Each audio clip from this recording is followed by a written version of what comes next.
ಬೆಳಗ್ಗೆ ಟೈಮು ಬಿಸಿನೀರು ಕುಡಿಯೋ ಅಭ್ಯಾಸ ಮಮ್ಮಿಗೂ ಕೂಡ ಇರೋದ್ರಿಂದ ನನ್ನ ಜೊತೆಗೆ ಮಮ್ಮಿಗೂ ಕೂಡ ಒಂದು ಗ್ಲಾಸ್ ಬಿಸಿ ನೀರನ್ನ ರೆಡಿ ಮಾಡಿ ಇಟ್ಟಿದ್ದೆ.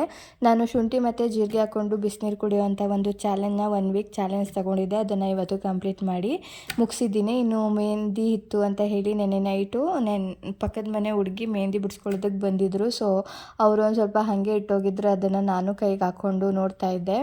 ಚಿಕ್ಕವಳಿದ್ದಾಗ 2 ಕೈಗೆ ಹಾಕಿಸ್ಕೊಳ್ಬೇಕು ಅಂತ ಸಿಕ್ಕಾಪಟ್ಟೆ ಖುಷಿ. ಮೆಹಂದಿ ಅಂದರೆ ಏನೋ ಒಂಥರ ಸಂತೋಷ. ಬಟ್ ಇವಾಗ ವಯಸ್ಸಾಗ್ತಾ ಆಗ್ತಾ ನಮಗೆ ಚಿಕ್ಕ ವಯಸ್ಸಲ್ಲಿ ನಾವೇನು ಎಂಜಾಯ್ ಮಾಡ್ತಿದ್ವೋ, ಎಷ್ಟು ಎಕ್ಸೈಟ್ಮೆಂಟ್ ಇತ್ತು ಅದೆಲ್ಲ ಕಂಪ್ಲೀಟಾಗಿ ಕಡಿಮೆ ಆಗೋಗ್ಬಿಡುತ್ತೇನೋ ಅಂತ ಅನಿಸ್ಬಿಡುತ್ತೆ ಕೆಲವೊಂದು ಸಲ.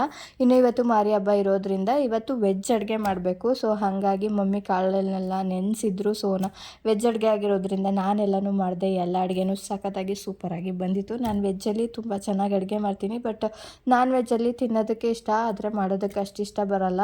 ಮಾಡೋದಕ್ಕೆ ಹೋದ್ರೂ ಅದು ಅಡುಗೆ ಅಷ್ಟು ನೀಟಾಗಿ ಬರಲ್ಲ. ಸೊ ಹಾಗಾಗಿ ನಾನು ಜಾಸ್ತಿ ಮಾಡೋದಕ್ಕೆ ಹೋಗಲ್ಲ. ಇನ್ನು ಮಮ್ಮಿ ದೇವಸ್ಥಾನಕ್ಕೆಲ್ಲ ಹೋಗಿ ಬಂದರು. ನಾನು ಕೂಡ ರೆಡಿ ಆಗ್ತಾಯಿದ್ದೀನಿ. ನಾನು ಈ ಸಲ ದೇವಸ್ಥಾನಕ್ಕೆ ಹೋಗೋ ರೀತಿ ಇರಲಿಲ್ಲ. ಸೊ ಹೊರಗಡೆನೇ ನಿಂತ್ಕೊಂಡು ಕೈ ಮುಕ್ಕೊಂಡು ಜಾತ್ರೆ ಎಲ್ಲ ನೋಡ್ಕೊಂಡು ಬರೋಣ ಅಂತ ಹೇಳಿಬಿಟ್ಟು ರೆಡಿ ಆಗ್ತಾಯಿದ್ದೀನಿ. ಸೊ ಇದ್ರದ್ದು ನೆಕ್ಸ್ಟು ಒಂದು ಮಿನಿ ಬ್ಲಾಗ್ನ ನಾನು ನನ್ನ ನೆಕ್ಸ್ಟ್ ಬ್ಲಾಗಲ್ಲಿ ಶೇರ್ ಮಾಡ್ತೀನಿ.